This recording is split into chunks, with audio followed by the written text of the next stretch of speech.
টানা তাপপ্রবাহ আর ভ্যাপসা গরমে অতিষ্ঠ জনজীবন। রাজধানী সহ দেশের বিভিন্ন অঞ্চলে কয়েকদিন ধরে তাপমাত্রা ছিল ঊর্ধ্বমুখী, অথচ বৃষ্টির দেখা মিলেছে খুব কম। তবে ২৯ জুন থেকে আবহাওয়ার পরিবর্তনের আভাস দিয়েছে আবহাওয়া অধিদপ্তর।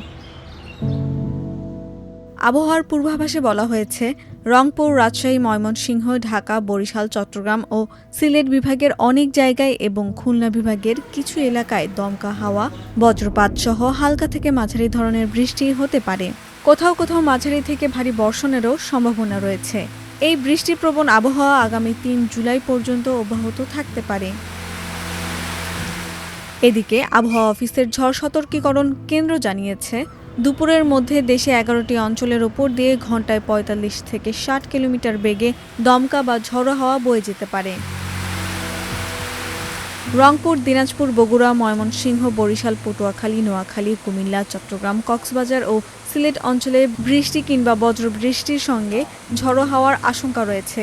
এইসব এলাকার নদী বন্দরকে ১ নম্বর সতর্ক সংকেত দেখাতে বলা হয়েছে। রাজধানী ঢাকা ও আশেপাশের এলাকাতেও দুপুরের মধ্যে হালকা বৃষ্টি কিংবা বজ্রবৃষ্টির সম্ভাবনা রয়েছে। দক্ষিণ বা দক্ষিণ পূর্ব দিক থেকে ঘন্টায় ৮ থেকে ১২ কিলোমিটার বেগে বাতাস বইতে পারে। এতে দিনের তাপমাত্রা কিছুটা কমে স্বস্তিতে ফিরতে পারে। গত ৪ দিন ধরে রাজধানীসহ দেশের বিভিন্ন এলাকায় মৃদু তাপপ্রবাহ বয়ে যাচ্ছে। গতকাল ঢাকাসহ ৬ জেলায় তাপপ্রবাহ ছিল। সর্বোচ্চ তাপমাত্রা রেকর্ড করা হয়েছে রাজশাহীতে ৩৬.৮ ডিগ্রি সেলসিয়াস। আবহাওয়াবিদদের মতে, চলতি মাসের শুরুতে মৌসুমী বায়ু দেশে প্রবেশ করলেও তা এখনও পুরোপুরি সক্রিয় হয়নি। তাই বর্ষার স্বাভাবিক ধারাবাহিক বৃষ্টির পরিবর্তে বিচ্ছিন্নভাবে বৃষ্টি হচ্ছে।